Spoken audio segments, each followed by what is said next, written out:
The Dallas-Fort Worth Metroplex is grappling with the aftermath of a historic meteorological event as a slow-moving, potent storm system dumped record-breaking precipitation across North Texas on February 14th and 15th, 2026.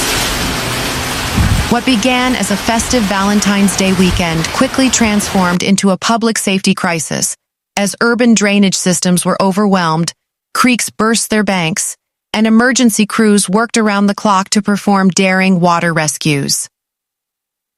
According to official reports from the National Weather Service, NWS, February 14, 2026, has officially been etched into the record books as the wettest Valentine's Day in Dallas history. By Saturday evening, the NWS station at DFW Airport recorded 1.30 inches of rain, surpassing the previous daily record.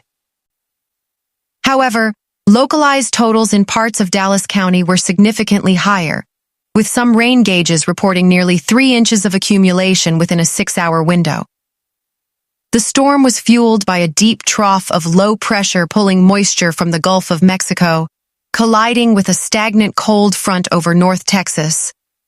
This atmospheric setup resulted in training storms, where multiple cells follow the same path, leading to extreme localized flooding. By Saturday afternoon, the focus of the emergency shifted from the skies to the rising waterways. A flood warning was issued for Dallas County as several tributaries of the Trinity River reached critical stages. White Rock Creek became a primary point of concern. The creek surged to a stage of 89.7 feet, spilling over its banks and completely submerging the athletic fields and walking trails at Moss Park.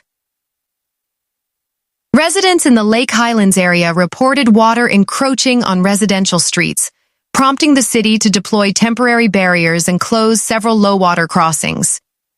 Similarly, Cottonwood Creek in North Dallas experienced a rapid rise, transforming a scenic walking path into a trap for the unwary. The most dramatic moments of the weekend occurred near the intersection of Forest Lane and Schroeder Road. On Saturday afternoon, the Dallas Fire Rescue, DFR Swiftwater Rescue Team, was dispatched to reports of 2 men trapped by the rising waters of Cottonwood Creek. The victims had been on a concrete slab of a walking path when the creek surged, leaving them stranded on a shrinking island of pavement surrounded by a violent current. A passerby who witnessed the situation immediately alerted emergency services. DFR units arrived to find the water moving at dangerous speeds. Utilizing a specialized water sled and high-angle rope techniques, rescuers were able to reach the men and transport them to safety. The power of moving water is often underestimated, said a DFR spokesperson. In a matter of minutes, a dry path can become a death trap. We are fortunate that a bystander acted quickly. The flooding caused widespread chaos on Dallas's sprawling highway system. Major thoroughfares, including portions of I-635, LBJ Freeway, and North Central Expressway, saw significant ponding, leading to dozens of hydroplaning accidents and stalled vehicles.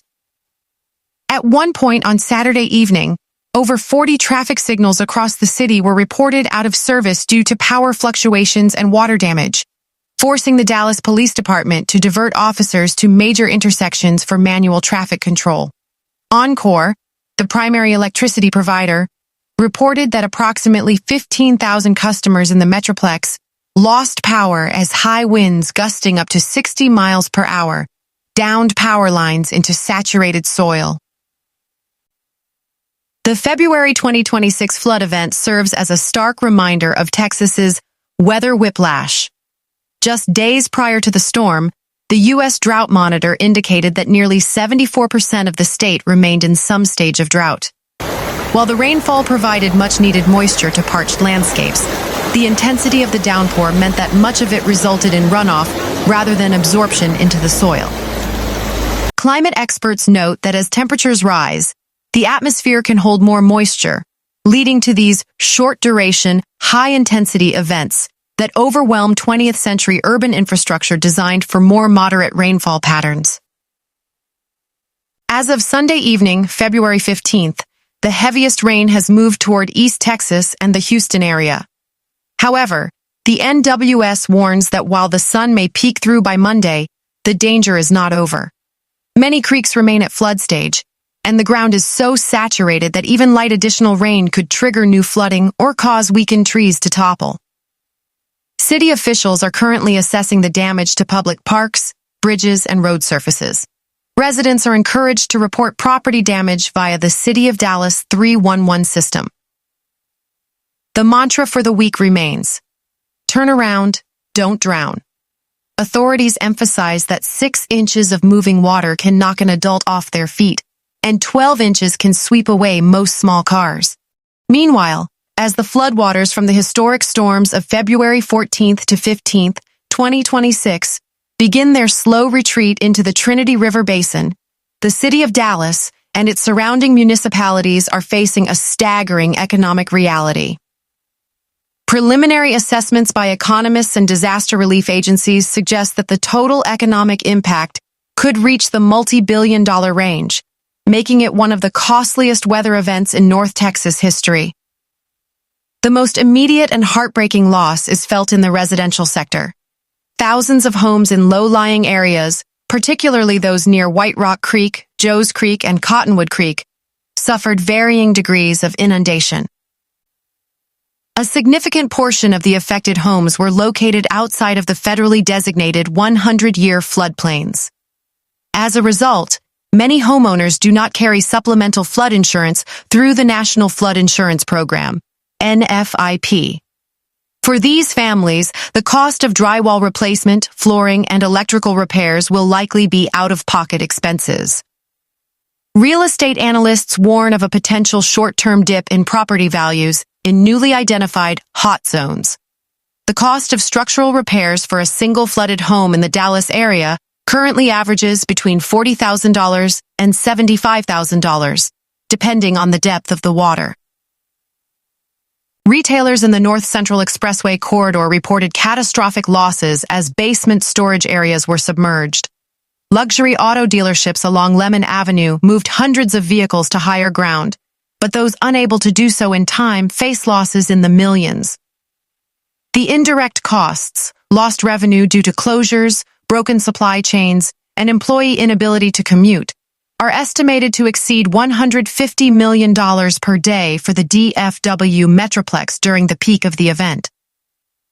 The sheer force of the flash flooding has undermined the structural integrity of several secondary roads and bridges.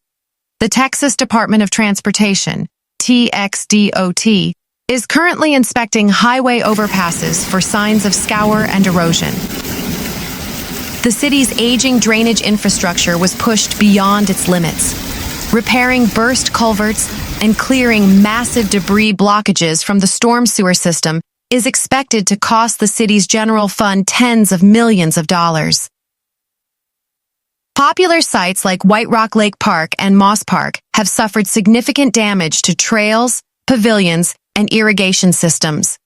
The cleanup of silt and debris alone will be a multi-month operation.